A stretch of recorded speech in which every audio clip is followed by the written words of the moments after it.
Hello guys, welcome back sa aking YouTube channel. Tingnan nyo guys, napakarami, libo-libong mga Filipino na nandoon sa labas ng ICC kung saan nga sumusuporta sila para sa dating Pangulong Rodrigo Duterte. Dito makita natin na kahit na may trabaho sila ay hindi sila pumasok para lang mabigyan ng suporta ang dating Pangulo. At dito nga habang nagsasalita nga itong si Senador Robin Padilla, nagulat nga siya dahil nga yung isang foreigner doon ay binibidyo din siya dito. Marami din tayong nakikita na mga ibang lahi or nasa Netherlands na ibang lahi na sumusuporta nga dito sa dating Pangulo. Ang sarap madinig mo yun. Merong mapera kami. Merong may pera kami. Walang bayad dito. Lahat ito nagmamahal sa bansang Pilipinas. Alam nyo, mga mahal kong kababayan, nararamdaman ko ang nararamdaman ninyo dahil noong 2016, nung ako po ay nangampanya para kay Rodrigo Roa Duterte, sarili ko rin pong gastos. Ako po ay umikot dito, hindi lang po sa Europa, hanggang sa Middle East, Southeast Asia, nangampanya po ako, sarili kong pamasahe, sarili kong hotel. At nung nakaupo na po si Mayor, hindi po ako humingi ng posisyon. Wala po akong hininging kapalit. Ang ibinigay po sa akin ni Mayor ay pangalawang pagkakataon. Binigyan niya ako ng absolute pardon, pangalawang buhay. Kaya nandito po ako, nakalulungkot mang sabihin, pero marami po sa mga kaibigan namin ni Mayor, kakilala na lang. Napakabilis pong makalimot.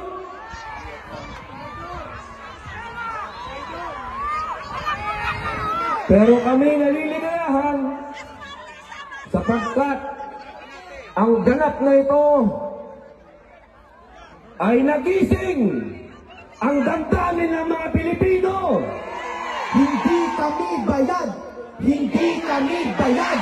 Hindi kami bayad! Hindi kami bayad! Hindi kami bayad!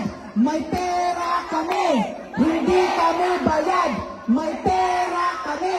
Hindi kami bayad! May pera kami!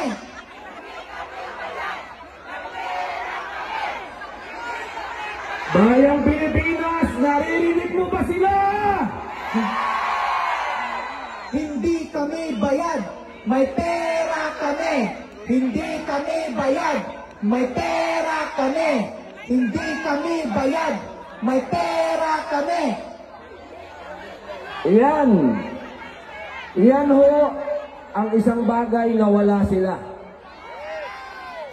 Marahil marami din silang pera, pero walang nagmamahal sa kanilang katulad ninyo. Duterte! Duterte! Duterte! Duterte! Duterte! Bilib talaga ako sa mga Pilipino dito. Ang init, napakainit ngayon. Nung mga nakaraang araw, nung bagong dating kami, nanginginig kami. Ngayon naman, napakainit. Isuot ko, ang init. Eh, napakainit pa ng pagmamahal nyo, kaya sold na sold. Duterte! Duterte! Duterte! Duterte! Duterte! Ngayon naman, mga kaibigan, mga kababayan, ako naman po ay makikiusap sa inyo. I love you, ma'am. Hello, ma'am. I like your green blouse. Thank you, sir. Alaikum salam. Ngayon po, na-eksakto po lahat. na eksakto lahat itong nangyayaring ito sa panahon po ng kampanya. Isipin po ninyo ang nangyari sa amin sa PDP. My brother Michael, welcome. Kala nyo, di ako marunong mag-English ha. That's my brother there. Welcome my brother. Hanggang doon lang muna tayo sa welcome. Mga kababayan, yung amin pong chairman, yung amin pong ulo, yung amin pong utak, sa ngayon ay nakakulong dito sa Dahig. Nakalulungkot po yan para sa amin sa PDP laban. Sapagkat para po kami tinanggalan ng ulo. At alam naman po natin na sa Digong, kapag darating at magsasalita, ang tao dumadating kahit hindi sila payag. Kaya po ang problema namin ngayon sa Pilipinas. Wala yung aming ulo. Kaya po, katulad ng iyong sinabi, lumalakas po ang loob namin sa PDP laban kapag nakikita po namin kayo. Sana po yung pakiusap. I love you, ma'am. Alam mo, ma'am, sa totoo lang, gustong-gusto kong kumis. Kaya lang, binabanatan ako, binabash ako. Pumunta daw ako sa Holland para humalik.